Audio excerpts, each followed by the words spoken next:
Hello student, welcome to my YouTube channel chemistry for you, see for you by Kamal. आज मैं class 11th start करने जा रहा हूँ। उसका पहला chapter some basic concepts of chemistry. तो 11th क्लास आप स्टार्ट कर रहे हैं, मैं स्टार्ट कर रहा हूँ। तो सबसे पहले जान लो कि केमिस्ट्री 3 पार्ट्स में है, क्योंकि अभी तक आपने साइंस पढ़ा था। साइंस में केमिस्ट्री एक पार्ट था। अब क्या है, केमिस्ट्री एक प्योर पूरा का पूरा अपना एक सब्जेक्ट होगा। तो केमिस्ट्री के 3 पार्ट्स होंगे, फिजिकल केमिस्ट्री, इनऑर्गेनिक और ऑर्गेनिक। ये फिजिकल केमिस्ट्री है। फिजिकल केमिस्ट्री क्या है? फिजिकल केमिस्ट्री वो केमिस्ट्री है जिसमें हम न्यूमेरिकल पार्ट से डील करते हैं। तो ये हम स्टार्ट करते हैं फिजिकल पहला चैप्टर जो है आपका some basic concepts of chemistry. तो some basic of concepts of chemistry में सबसे पहले आप समझो कि केमिस्ट्री क्या होता है। केमिस्ट्री एक, व्हाट इज केमिस्ट्री?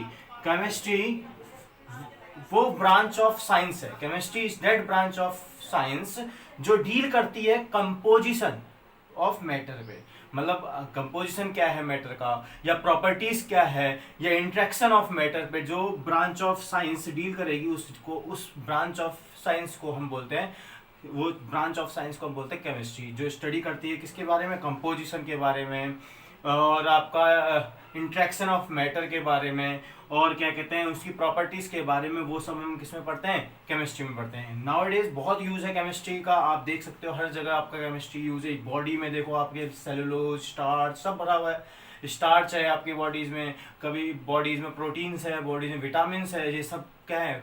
अब आप मील में कहते हो कि अमीनो एसिड्स ले रहे हो, सब क्या है? केमिस्ट्री तो है। जैसे वार्स होते हैं वहाँ पर जो एक्सप्लोजिव्स होते हैं, टीएनटी जैसे डायनामाइट, ये सब क्या है? ये सब है किससे रिलेटेड है? केमिस्ट्री से रिलेटेड है। तो केमिस्ट्री का बहुत यूज है हमारे आज हमारा जो लॉकडाउन हुआ है, लॉकडाउन किसकी वजह से हुआ है? कोरोना वायरस के। उसके लिए वैक्सीन जो तैयार होगी वो उसके पीछे कंपोजिशन पता करना होगा, सब पता करना होगा, वो किसके थ्रू होगी? केमिस्ट्री के थ्रू होगी। ठीक है, तो केमिस्ट्री हमारी इंपॉर्टेंट है लाइफ में। तो केमिस्ट्री, अभी मैं चैप्टर को स्टार्ट करता हूँ। तो चैप्टर जो स्टार्ट करने से पहले हमें पता होना चाहिए, मैंने बोला ना कंपोजिशन पता करता है मैटर का। तो पहले हमें पता करना पड़ता है कि मैटर क्या है। ये पार्ट में मैं वही बताने वाला हूँ जो नाइन्थ क्लास में आपने पढ़ा होगा। तो some basic concepts of chemistry में पहले मैं आपको इतना समझा देता हूँ इस चैप्टर में हम पढ़ने क्या वाले हैं। इस चैप्टर में हम पढ़ने वाले हैं कि मैटर के बारे में, मैटर क्या होता है। उसके बाद हम पढ़ेंगे क्या कहते हैं सिग्निफिकेंट फिगर्स क्या होते हैं, एक्यूरेसी, प्रिसीजन, ये वर्ड्स यूज करेंगे, साइंटिफिक नोटेशन, फिर एटॉमिक मास। उसके बाद हम एटॉमिक मास को जब हम समझ लेंगे कि क्या होता है एटॉमिक मास, मोल कॉन्सेप्ट जो बहुत बेसिक है 11th क्लास में केमिस्ट्री में।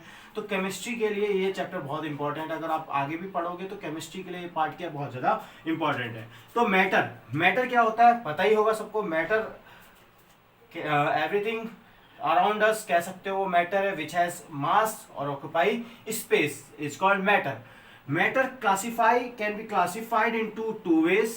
मैटर क्लासिफाइड होता है 2 वेज में। First is classified in physical classification, can be classified into 2 ways. First is physical classification and second one is chemical classification. First classification क्या है? Physical classification. सेकंड क्लासिफिकेशन क्या है आपका? Chemical classification. Physical classification is based on the physical state of matter. तो कितनी physical state है आपकी matter की? 3 फिजिकल स्टेट्स होती है, आपको पता ही है। Solid, liquid and gas. Physical state कितनी है आपकी? 3 है।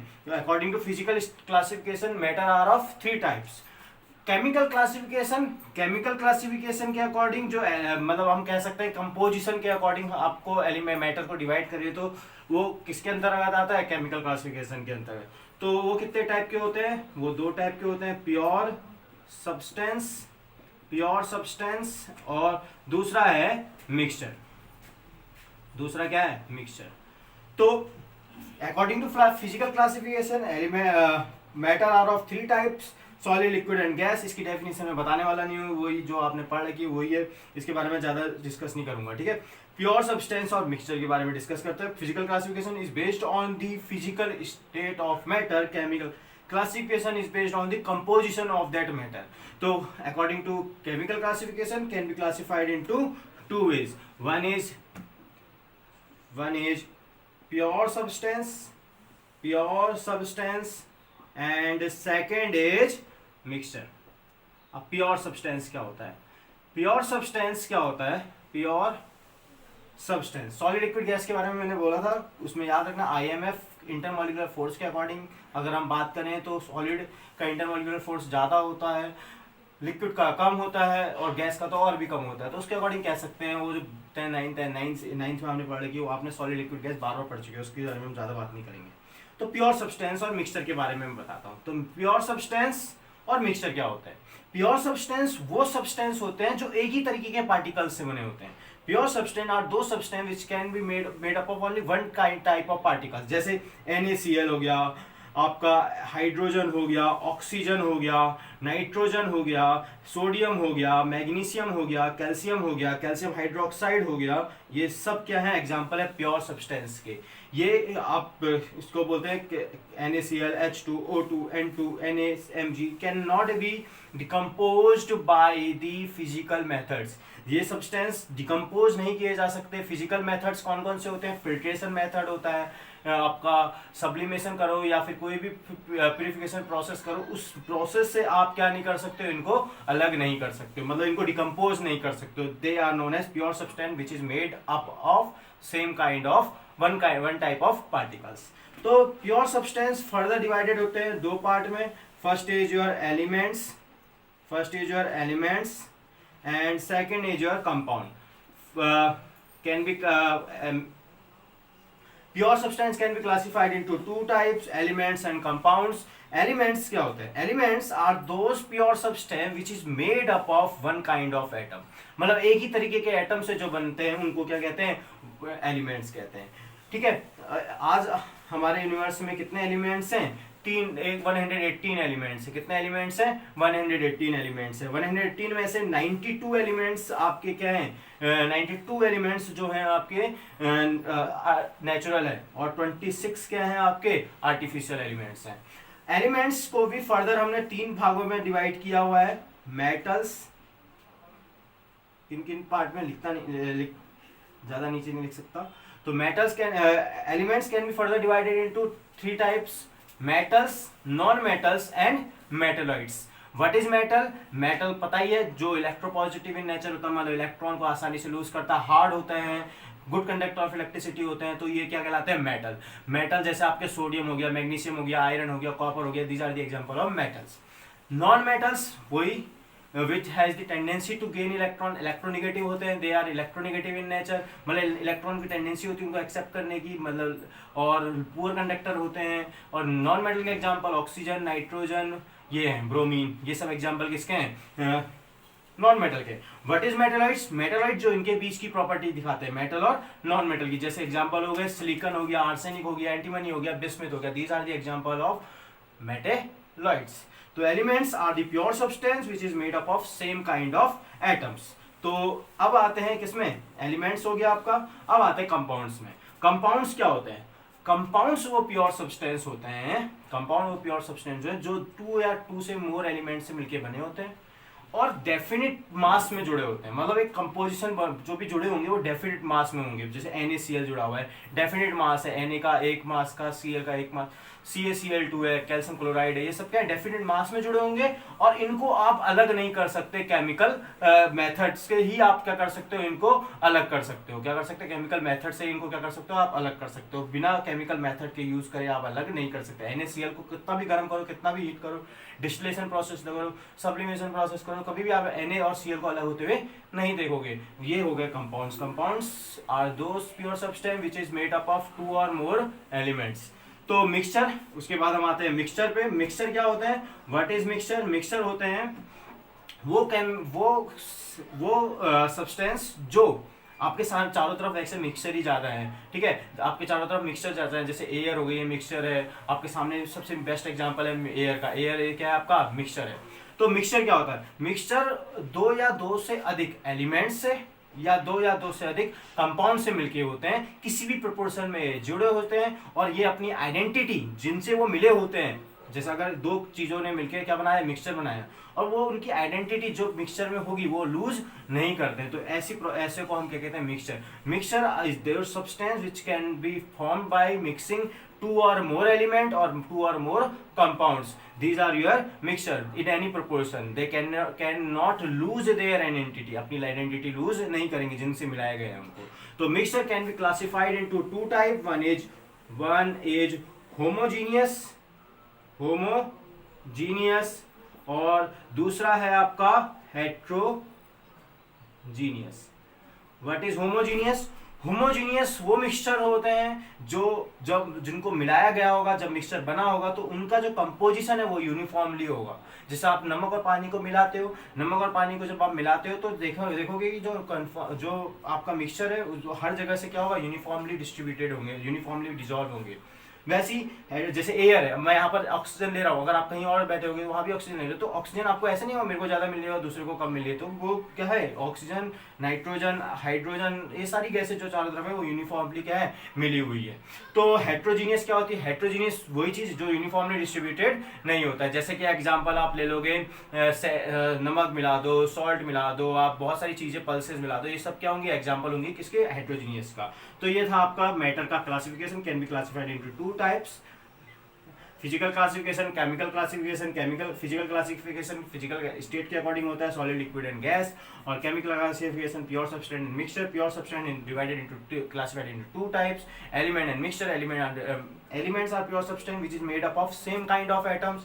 Mixture compound are those substance which is made up of two or more element in a definite proportion by mass, or cannot be can only be separated by, can only be decomposed by chemical method. Mixture with the mixing of two or more element or compound in any proportion which cannot lose their identity. जो उनकी composition होंगे वो lose नहीं करेंगे. Can further divided into two type, compounds and homogeneous mixture और heterogeneous mixture. अब जो matter होती है, मैटर जो होता है आपका, वो मैटर के यूनिक प्रॉपर्टीज होती है। मैटर, सब मैटर की अपनी अपनी यूनिक प्रॉपर्टी होगी। मेरी बॉडी है, एक मैटर है, उसकी एक यूनिक प्रॉपर्टी होगी। जो बोर्ड डस्टर है, इसकी अपनी यूनिक प्रॉपर्टी होगी। ये जो यूनिक प्रॉपर्टी है, ये यूनिक प्रॉपर्टी को हम क्लासीफाई करते हैं दो वे में।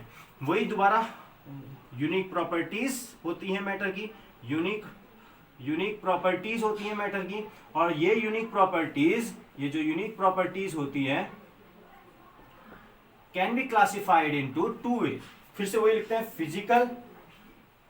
फिजिकल प्रॉपर्टीज और केमिकल प्रॉपर्टीज। मतलब मैटर की यूनिक प्रॉपर्टी होती है, मैटर्स की यूनिक प्रॉपर्टी होती है, वो मैटर की यूनिक प्रॉपर्टी क्लासिफाइड होती है टू वेज में। फिजिकल प्रॉपर्टीज कह सकते हो या फिर केमिकल प्रॉपर्टीज। आप जब भी कोई मैटर के बारे में पढ़ोगे या केमिकल, जब भी आप चैप्टर स्टार्ट करोगे, कहीं भी देखोगे तो वहां पर पहले physical properties then chemical properties लिखा होगा। तो फर्स्ट आपका फिजिकल प्रॉपर्टीज क्या होती है?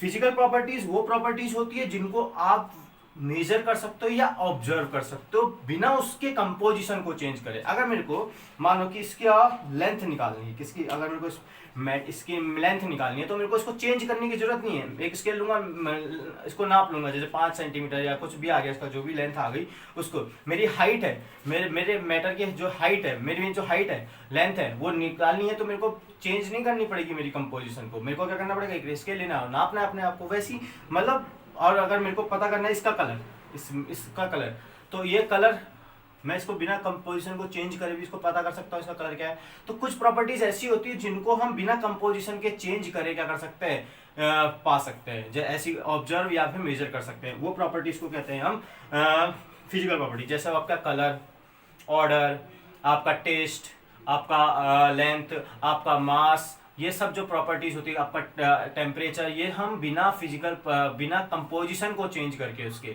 बिना उसकी आइडेंटिटी को लूज करे, जो भी मैटर है आपको है उसकी आइडेंटिटी को लूज करे, हम क्या कर सकते हैं, पा सकते हैं। इसको हम क्या कहते हैं, इसको हम बोलते हैं physical properties. Physical properties can be measured और observe without changing its identity. जैसे मैंने आपको एग्जांपल दिया, physical property can be measured when the chemical change occurs. Chemical change जहां होगा तभी केमिकल प्रॉपर्टीज बात बता पाओगे। जैसे कंबस्टिबिलिटी, कि कितना ये कंबस्टिबल है, कितना ये एसिडिटी शो कर रहा है, कितना ये बेसिसिटी शो कर रहा है, ये हम कैसे पता कर सकते हैं, ये हम तभी पता कर सकते हैं जब हम क्या कराएंगे, कोई केमिकल चेंज कराएंगे। ठीक है, मैटर की यूनिक प्रॉपर्टी होती है, physical property can be classified into two, physical and chemical. कह सकते हो कि अगर हम कुछ प्रॉपर्टी ऑब्जर्व या मेजर करें बिना चेंजिंग इट्स आइडेंटिटी तो उसको फिजिकल प्रॉपर्टीज कहते हैं। Chemical property without changing it's नहीं हो पाए उसको क्या कहते हैं, उसकी आइडेंटिटी लूज हो जाएगी। या उसकी कंबस्टिबिलिटी, अगर मैं किसी की चेक करूँ, अगर मीथेन गैस की कंबस्टिबिलिटी है या वुड की कंबस्टिबिलिटी चेक करूंगा तो होगा क्या, उसको जलाना पड़ेगा और वो जलाऊंगा तो वो बचेगा नहीं, वो चेंज हो गया होगा किसी और चीज़ में, जैसे CO2 और H2 में चेंज हो। तो ये है आपका फिजिकल प्रॉपर्टीज और केमिकल प्रॉपर्टीज। कुछ फिजिकल, अब मैं जो एग्जांपल ले रहा हूँ, जैसे कलर हो गया, टेस्ट हो गया, आपका मेजर हो सकती है, ऑब्जर्व हो सकते हैं, ऑर्डर हो गया, स्मेल मतलब कह सकते हैं, या फिर मास हो गया, लेंथ हो गई, उसका वॉल्यूम हो गया, ठीक है, ये सब तो हम मेजर कर सकते हैं, ठीक है। अब केमिकल कौन कौन सी हुई जिनको हम मेजर या ऑब्जर्व मेजर करते हैं? कंबस्टिबिलिटी और एसिडिटी मतलब एसिडिटी, बेसिसिटी, ये सब हम केमिकल प्रॉपर्टीज में, मतलब इनको जब हम मेजर करते हैं तो इसके लिए हमें क्या करानी पड़ेगी? केमिकल चेंज कराना पड़ेगा, केमिकल रिएक्शन होगी उसके लिए, ठीक है। अब फिजिकल में कुछ प्रॉपर्टीज ऐसी होती हैं, कुछ प्रॉपर्टीज जैसे मास हो गया, लेंथ हो गई, वॉल्यूम हो गया, ये क्वांटिटेटिव होते हैं, they are quantitative in nature. ये क्वांटिटेटिव होने की वजह से जो इनको, इस फिजिकल प्रॉपर्टीज को, कभी कभी इन फिजिकल प्रॉपर्टीज को, जैसे मास हो गया, लेंथ हो गया, वॉल्यूम हो गया, इन फिजिकल प्रॉपर्टीज को, जैसे ये कलर हो गया, टेस्ट हो गया, ऑर्डर हो गया, इनकी ये तो क्वांटिटेटिव नहीं है, लेकिन मास, अगर मैं किसी का मास बोल रहा हूँ तो 20 kg, 30 kg, 20 ग्राम, 1000 ग्राम, तो मास को मैं एक क्वांटिटी में मेजर कर रहा हूं। तो ऐसी फिजिकल क्वांटिटी जिनमें क्या आते हैं, जिनमें जो क्वांटिटेटिव होती हैं, उन फिजिकल प्रॉपर्टीज को हम बोलते हैं फिजिकल क्वांटिटी। क्या बोलते हैं उनको? Physical quantity.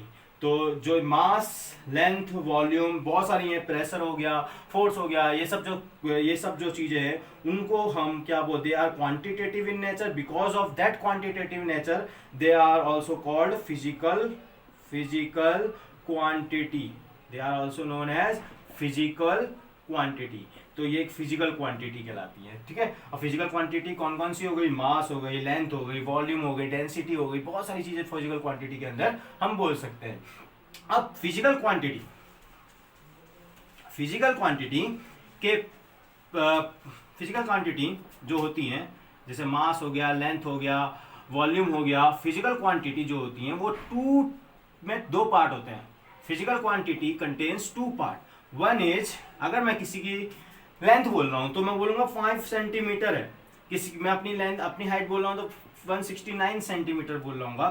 तो लेंथ अगर मैं बोल रहा हूँ, अगर मास बोल रहा हूँ अपना, तो मैं बोल रहा हूँ 69 kg, ठीक है। मास बोल रहा हूँ किसी और का, तो दो चीज होती है उसमें। देखो, एक पार्ट निकला न्यूमेरिकल और एक पार्ट निकला यूनिट। तो फिजिकल क्वांटिटी में 2 पार्ट होता है, एक न्यूमेरिकल वैल्यू होती है और दूसरा आपकी क्या होती है वहां? यूनिट एक रेफरेंस होता है, स्टैंडर्ड ऑफ रेफरेंस होता है उस क्वांटिटी को रिप्रेजेंट करने का, रेफरेंस होता है, ठीक है। अब सेंटीमीटर लेंथ को डिनोट कर रही है, सेंटीमीटर लेंथ को डिनोट कर रही है, किलोग्राम किसको कर रही है? मास को डिनोट कर रही है। तो वैसे ही यूनिट्स एक स्टैंडर्ड क्या है? रेफरेंस है, ठीक है। अब हम आगे बढ़ते हैं। जो यूनिट है, अब फिजिकल क्वांटिटी जो थी, अब बहुत सारी क्वांटिटी हैं और कुछ क्वांटिटी ऐसी होती हैं जो किसी और क्वांटिटी से डिराइव्ड नहीं होती है। जैसे अगर मैं बोलूं किसी का मास निकालने के लिए आपको दूसरी क्वांटिटी के लिए नहीं, टाइम की क्वांटिटी से, टाइम से डिराइव नहीं होगा। तो कुछ क्वांटिटी ऐसी होती हैं जो किससे डिराइव होती है? खुद अपने आप से, किसी और से डिराइव नहीं होती हैं। तो ऐसी क्वांटिटी को हम बोलते हैं बेसिक फिजिकल क्वांटिटी कहते हैं। ऐसी क्वांटिटी को बेसिक फिजिकल क्वांटिटी या बेसिक फंडामेंटल क्वांटिटी कहते हैं। अब जो उनकी यूनिट होंगी, अगर मैं मास के बारे में बोलूं, मास एक बेसिक फिजिकल क्वांटिटी कह सकते हैं उसको हम। मास की जो यूनिट होती है वो किलोग्राम भी हो सकती है, ग्राम भी हो सकती है, पाउंड भी हो सकती है, ठीक है। तो टाइम की सेकंड भी हो सकती है, मिनट भी हो सकती है, ठीक है। बहुत सारी यूनिट हो सकती है, आवर भी हो सकती है, ठीक है। तो ऐसी प्रॉब्लम आई कि जो भी आपकी फिजिकल क्वांटिटी हुई ना, फिजिकल क्वांटिटी को हमें मेजर जब हमें करना था, तो अब कोई किलोग्राम में करे, कोई ग्राम में करे, तो इसके लिए इंटरनेशनल सिस्टम ऑफ यूनिट बनाया गया कि मास, जो फिजिकल क्वांटिटी, उसको अगर मैं किसी चीज में कैलकुलेट कर रहा हूँ मास को, तो दूसरा भी उसी में करे, मतलब पूरी इंटरनेशनल वे में उसी में क्वांटिटी में रहे। तो उस सिस्टम को जिसमें फिजिकल क्वांटिटी की यूनिट ड्राइव करी गई है, मतलब अगर आपकी कोई फिजिकल क्वांटिटी है, जैसे मास एक फिजिकल क्वांटिटी है, लेंथ एक फिजिकल क्वांटिटी है, अगर आपका टाइम एक फिजिकल क्वांटिटी है, तो इसको आप बहुत सारे तरीके से मेजर कर सकते थे। सेंटीमीटर, मास को किलोग्राम, ग्राम, पाउंड, किसी से भी कर सकते थे। लेंथ को भी सेंटीमीटर, मीटर, एंगस्ट्रॉन, बहुत सारी यूनिट्स होती हैं। लाइन को भी सेकंड, टाइम, मिनट, आवर, सबसे कर सकते थे। लेकिन यहाँ पर आपके लिए इंपॉर्टेंट बात होती है, आपको एक सिस्टम लेना है, इंटरनेशनल सिस्टम ऑफ यूनिट ने डिसाइड किया कि मास को आप जब कैलकुलेट करोगे तो उसके लिए जो यूनिट यूज करोगे वो ना ग्राम यूज करोगे ना पाउंड यूज करोगे, वो ग्राम यूज करोगे, किलोग्राम यूज करोगे। मास के लिए जो यूनिट कहलाई जाएगी वो क्या कहलाएगी? किलोग्राम। लेंथ के लिए जो यूनिट होगी ना मीटर हो ना सेंटीमीटर होगी ना किलोमीटर होगी, क्या होगी? मीटर होगी। टाइम के लिए जो यूनिट यूज करी जाएगी वो क्या यूज करी जाएगी? सेकंड यूज करी जाएगी, ठीक है। और वैसे ही बहुत सारी चीजें थी, बहुत सारे थे, जैसे क्वांटिटी, टेम्परेचर, जैसे हमने कर दिया टेम्परेचर। तो टेम्परेचर के लिए जो यूनिट यूज करी जाएगी, ये क्वांटिटी है, ये क्या है आपकी? क्वांटिटी है, और ये क्या है आपकी? उनकी यूनिट्स है, ठीक है। ये क्या है आपकी? यूनिट्स है। किसने दे रखी है? ये इंटरनेशनल सिस्टम ऑफ यूनियन, जिसको हम एसआई सिस्टम भी कहते हैं, ठीक है। एसआई सिस्टम भी कहते हैं। टेम्परेचर के लिए क्या यूज किया गया है? केल्विन, इसको लिख देते हैं मीटर, लिख देते हैं मीटर, और इसको भी लिख देते हैं किलोग्राम, किलोग्राम लिख देते हैं। इसको क्या लिखते हैं? सेकंड, इसको क्या लिखते हैं? केल्विन। टेम्परेचर हो गया। क्वांटिटी ऑफ मैटर, इसके लिए हमारा जो टर्म है वो क्या है आपका? मोल है। कितनी हो गई? 1 2 3 4 5। एक हो गया आपके इलेक्ट्रिक करंट,